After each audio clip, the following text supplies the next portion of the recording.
Hello and welcome to the home of the Ghost Owl as we move to part 2, looking at how we use characters in Warhammer The Old World as according to the main rulebook.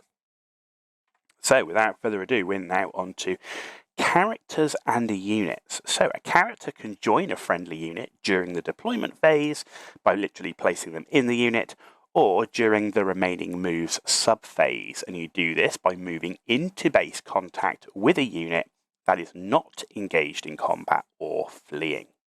Now, a unit cannot move after being joined by a character during the remaining moves sub-phase. However, the unit would only count as having moved if it did so before the character joined it. A unit can be joined by more than one character, but two characters cannot join each other to form their own unit.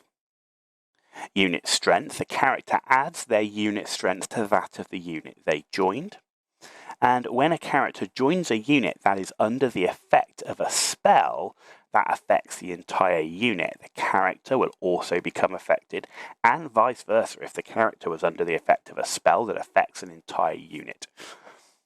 So fleeing units, if a unit containing a character flees, the character must also flee, and that is regardless of any special rules that would normally prevent it. And if the unit is run down, the character is also slain, so do not get run down. Right, positioning of characters. So when a character joins a unit, they're placed in the front rank and they displace one or more rank and file models with the exception of the command group. So why would there be more? Well, sometimes you might have a character. Let's take this Slan that you can see on the right hand side.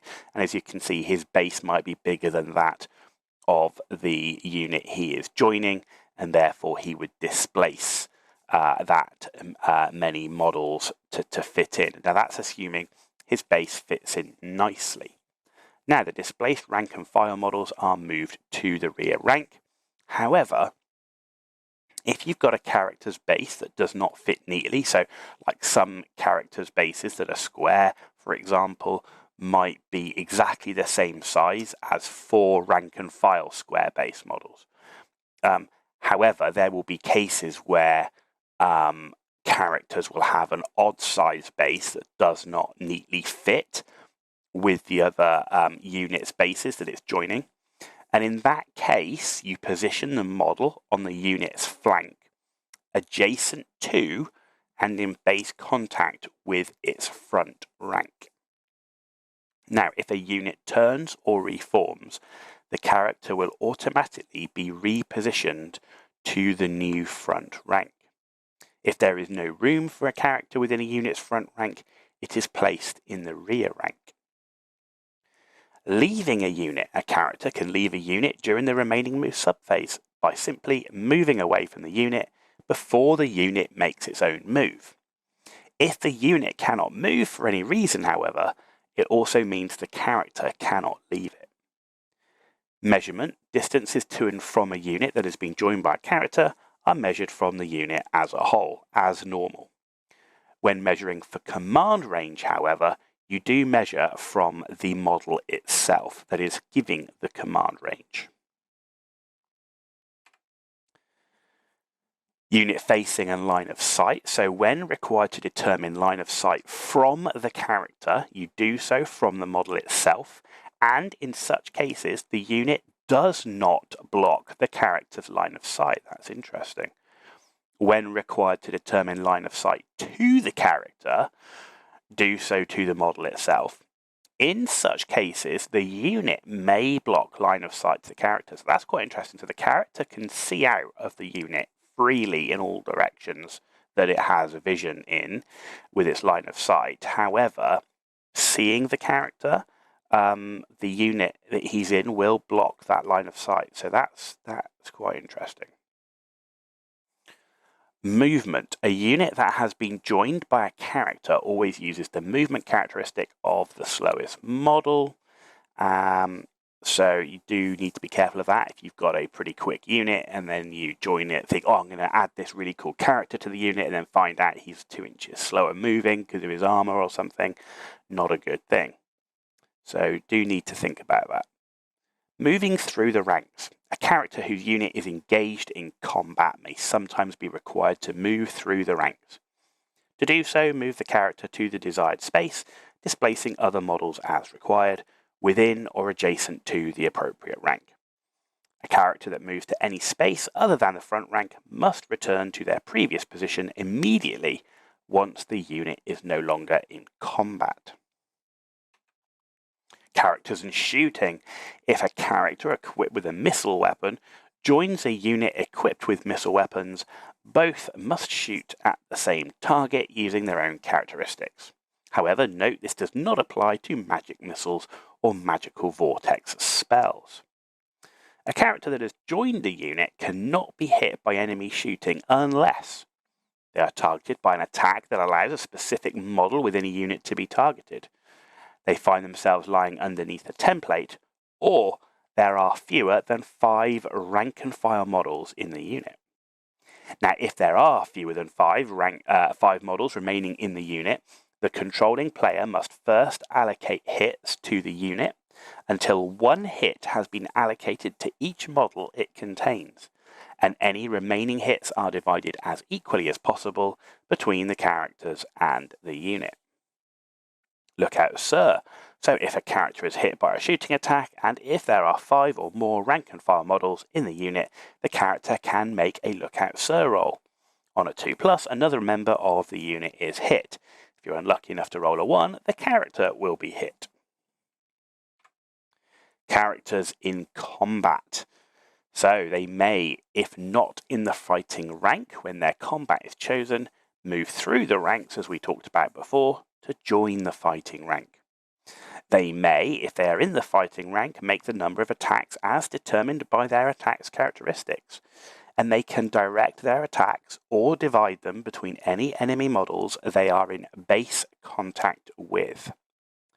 They can only be hit by enemy attacks, including impact hits and stomp attacks that are directed against them by enemy models that are in base contact.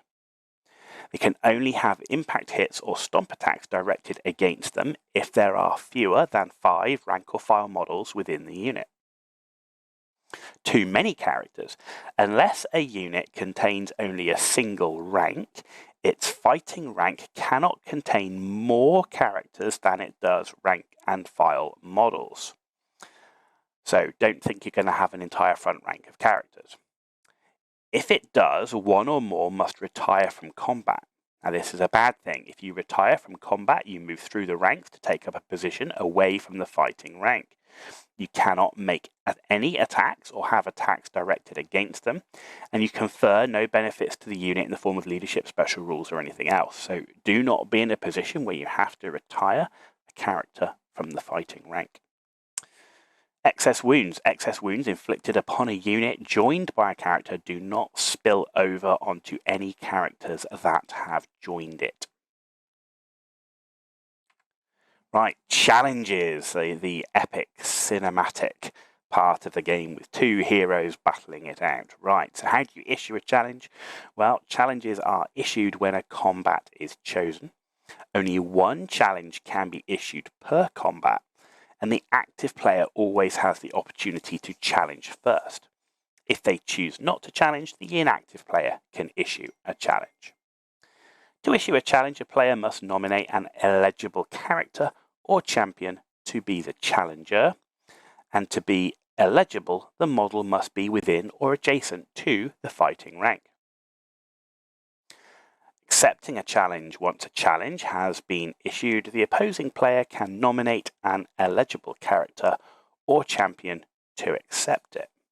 To be eligible, the character or champion must be in the fighting rank. Refusing a challenge for those cowardly heroes among you.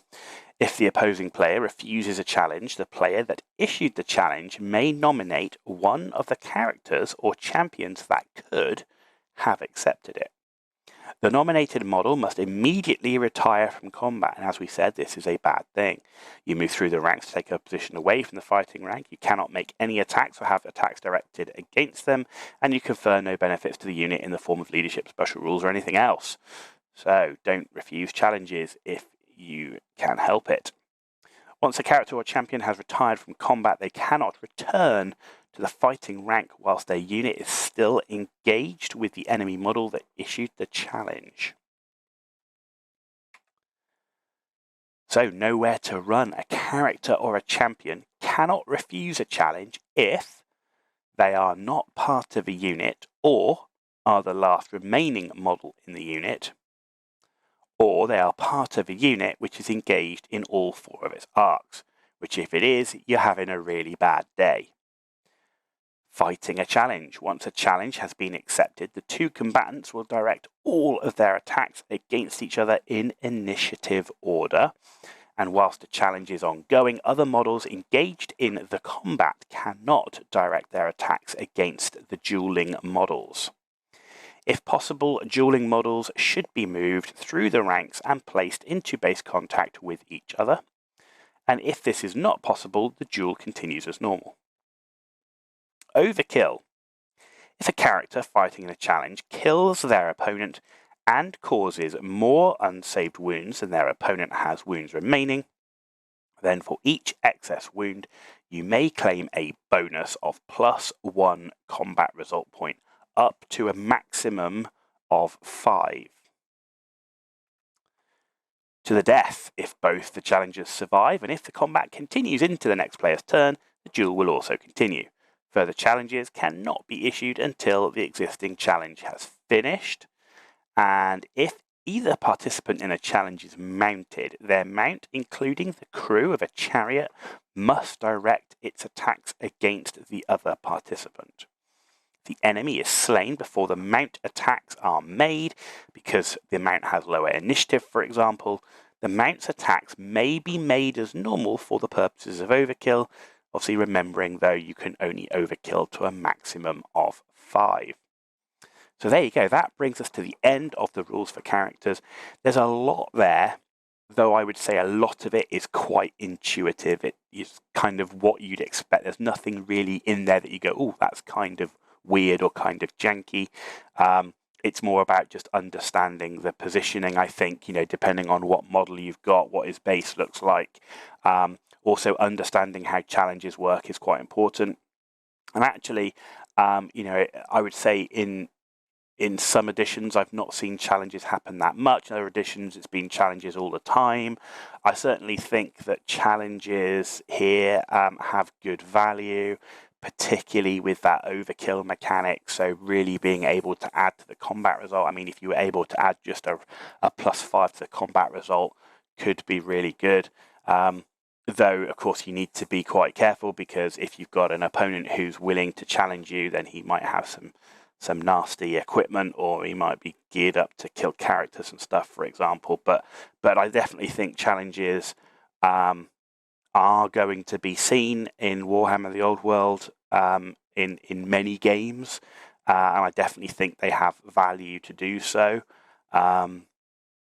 So overall, yeah, there's nothing. I don't think there's anything majorly weird or janky about characters in Warhammer The Old World. Like I say, it's all pretty intuitive stuff, but it's good to get it clarified, and also, let's say, good to clarify the positioning, because I think the positioning is going to be the one, moving through the ranks, how they fit with command groups, that sort of thing, will be the bit that people will probably have to work out the most, because it's not like a standard rule. You kind of have to work it out as you go, though it would be good to kind of plan it when you're putting your army together, and you can see the bases, and you can have this planned, so you don't have to figure it out during the game itself. There you go, that's the end of the character section. Next, we're moving on to a section I'm particularly interested in.